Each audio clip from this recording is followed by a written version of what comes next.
All right. So, who did the Seahawks have to play in 2024?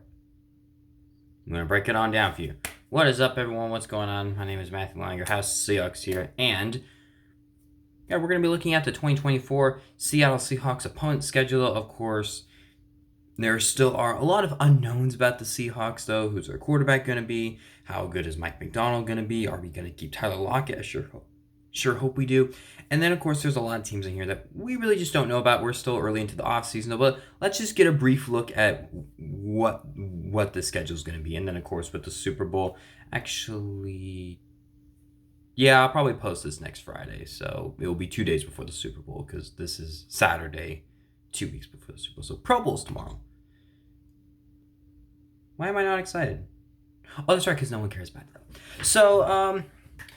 I'm going off of the football schedule, the FP schedule. So a lot of these teams are kind of like out of order though. So we'll just kind of go through those. So first of all, let's start off with our division rivals. Though you have the Arizona Cardinals, which I think the Cardinals are going to be a much improved team next year. It looks like the Cardinals are going to draft I'm sorry. It looks like the Cardinals are going to keep Kyler Murray and maybe draft Marvin Harrison, though, to give him another wide receiver, though. That would be very nice. Though Robert Gannon was actually a lot better than I thought he was going to be, though. I don't think the Cardinals are going to be like Super Bowl contenders next year. I don't think they're going to be a playoff contender next year, but I definitely think they're going to be a much improved team. And since we barely beat them last time, though, it's going to be very interesting to see really what the Cardinals and Seahawks are going to do next year. And that kind of goes for both Arizona and the home and away. Same thought. So the 49ers, either way, the 49ers are going to be really hard to beat, though they are currently in the Super Bowl right now.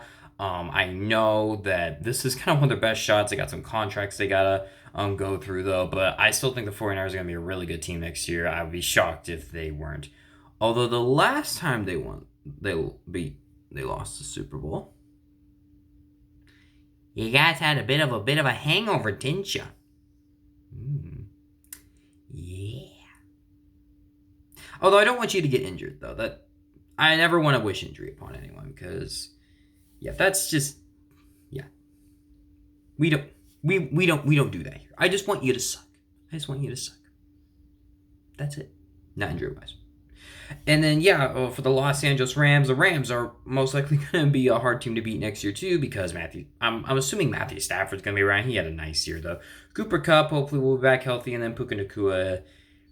Jeez, where did Puka Nacua come from? I don't know. Yeah, Cooper Kupp and Puka Nacua, I think they're going to be one of the best wide receiver cores next year, and still not better than our wide receiver trio, though. The Seahawks. Yep. And once again, like home and away, though, and the things that always stuck out to me with the Rams is that we always struggled against them on the road, though. But since I've known Pete Carroll for most of my life, though, how's it going to be like under Mike McDonald? But just there's a whole bunch of questions about Mike McDonald. Never coached in the NFL before. Never took a head coaching gig. So we're just going to have to wait and see what he does. So, I mean, it's possible that he sucks and we lose all these games. So we'll most likely win some. And then, of course, we do have to play the NFC. We also have to play the two divisions, the NFC North and the AFC East, though, along with one team from the AFC West and then another team from the NFC East. So our two road games are at the Bears and at the Lions. Now, let's start off with the Bears first. The Bears, who knows what the Bears are going to do? I don't know if they're planning on trading Justin Fields or they're going to draft Caleb Williams. So the Bears don't exactly have the best track record of developing quarterbacks. So even if the Bears draft Caleb Williams, I don't think he's a guarantee to actually be good, though. But then you have Justin Fields, who is a very talented quarterback, but I do think that the flaws of the Chicago Bears hold him back, and I do think he's a little bit injury prone, though. But either way, I do think someone would sign him, and I think someone will give him the starting gig. Then you have at the Detroit Lions. Now, let's keep in mind, though, that the Seattle Seahawks have actually won the last 3 games against the Detroit Lions. Pete Carroll never lost a game to Dan Campbell. He had his number, no matter how good the Lions were, because, we lost down the playoffs, and they made the NFC Championship game, though. When we played them the first time, they had just beat the Kansas City Chiefs, who the Chiefs are pretty good if you didn't know they're in the Super Bowl, though. The Chiefs are a really good team, and the Seahawks got their ass kicked against the Rams. The game was not good, and yet we walked into Ford Field. They had all the momentum. They had everything, and they lost. So How good can Mike McDonald be against the Detroit Lions? We're going to have to wait and see. I do think the Lions' defense is going to be much improved, though, so who knows? Maybe they're going to be able to shut down Geno Smith or whatever quarterback we have. There's a lot of questions around the Seattle Seahawks team that can't really be answered, though. And then, of course, you have you have home game against the Green Bay Packers and the Minnesota Vikings.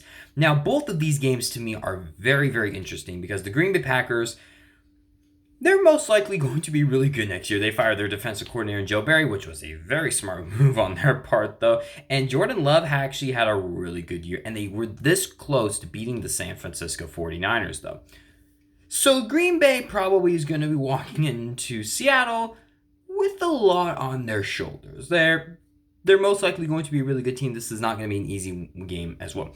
And then you have the Minnesota Vikings. Are the Vikings going to keep Kirk Cousins, or are they going to be moving on with a new quarterback, though? Depending on who he is, it's going to be very interesting to find out, though. I think Justin Jefferson will get re-signed. I think he's the best receiver in the NFL. I don't know why the Vikings would get rid of him. Jordan Addison is a very solid number 2 next to him. They probably need another running back and some offensive line help. I think the defense is going in the right direction, though. But there is a chance that the Minnesota Vikings are a much improved team next year and could maybe give the Lions and the Packers a run for their money, depending on who they draft. So both these home games are not going to be easy, though. And then you were going to move on to the AFC East, which this division is just completely up in the air. So first of all, we have a home game. Actually, no, I'm sorry. We are on the road against New England Patriots, though.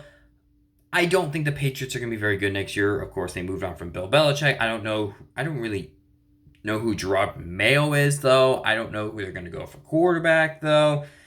Maybe. I don't think they'll get Caleb Williams, but they could get Drake May. I don't know. There's just a lot of unknowns about the Patriots, though. And it definitely looks like they're going through a bit of a rebuild. And then you have easily the trickiest game on the schedule to predict, and that would be the New York Jets. I just completely do not know about the New York Jets, though. The New York Jets, it looks like they're going to be bringing back Aaron Rodgers next year. But Rodgers, 40-year-old quarterback, coming off a torn Achilles, I don't know. An iffy coaching staff, I'm not really so sure about, though. It's going to be a very interesting season for the New York Jets, though. And then plus they're in a division with the Bills and Dolphins, which, speaking of the Bills and Dolphins, we're going to be hosting both of those games. And the Dolphins, it just depends on when we play them, though. If we play them in December, I'm probably going to say we get the win, though. But then if we play them early in the season, it might be very, very difficult. And they could honestly kick our ass. But also, let's keep in mind, we have a new defensive coordinator, though. So maybe Mike McDonald's going to turn out to be this defensive mastermind, and he's going to be able to shut down that Dolphins offense, because the Dolphins last year, maybe the Dolphins are a very different team this year. I don't know. But the Dolphins, to me, they seem like a team that I think Mike McDaniels has to take Tua to Antarctica for the offseason and be like, okay, dude, we're not leaving here till you play well. You don't play well? All right, we're going to move on for you after your 5th-year option kicks in.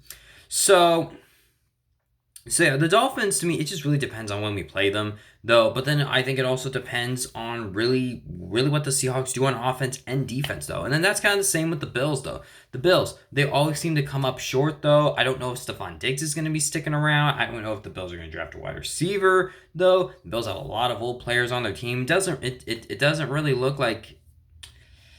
I don't really know. They look like kind of a great but mid team at the same time, so therefore it's also going to be very tricky, though. But just as I said, it also depends if we roll with Geno Smith or we roll with another quarterback, or Mike McDonald is actually a really good coach. We don't know that. And so just in general, it's actually quite difficult to predict a schedule. And then your other 3 games you have on road against the Falcons, which the Falcons are actually in a very similar situation to the Seattle Seahawks, though, where they're getting a new coach, most likely a new quarterback. They do have some talent on the team, though. They have some young players on the defense, though.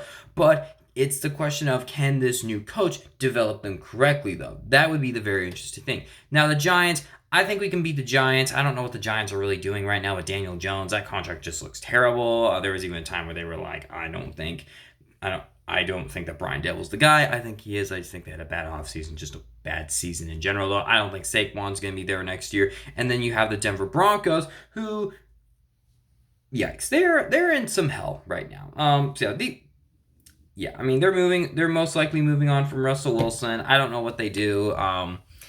They might roll with a new quarterback. I don't know. It's not very good in Denver right now. So just in general, like, this isn't exactly a prediction video. This is kind of like what I think about this, kind of what I think about the Seahawks. It is a new era in Seattle, though. We're just gonna have to wait and see. I don't want to be the person that's gonna be like, oh my gosh, Mike McDonald's gonna lead us to the Super Bowl. He's the greatest coach ever. Whoa. Time out. No. That's not what I'm trying to say. Mike McDonald could suck. He could make Brandon Staley look like a defensive mastermind, which he's not, by the way. But I definitely see a very high ceiling for him, and also depends on the new quarterback we're going to bring in, which, is it going to be this year? Is it going to be next year? I don't know. We're just going to have to wait and see. This season, to me, is basically just going to be a we'll see, and I don't even know if I'm going to have a good prediction for this season, though, because I could see us being really bad, but I could also see the ceiling being pretty high. I don't think we're going to win the Super Bowl next year, but I definitely think we could show some optimism. I mean, hell, look at the Texans, though. They went from the worst. They went from one of the worst teams in the NFL to all of a sudden be like, hey, this team actually has a really bright future. Hey, let's try to do what the Texans did, because it worked out pretty well. Will it happen to the Seahawks? I don't know. But it's going to be a very interesting season, though. Those are kind of my brief thoughts, though. Maybe I'll come out with a prediction video.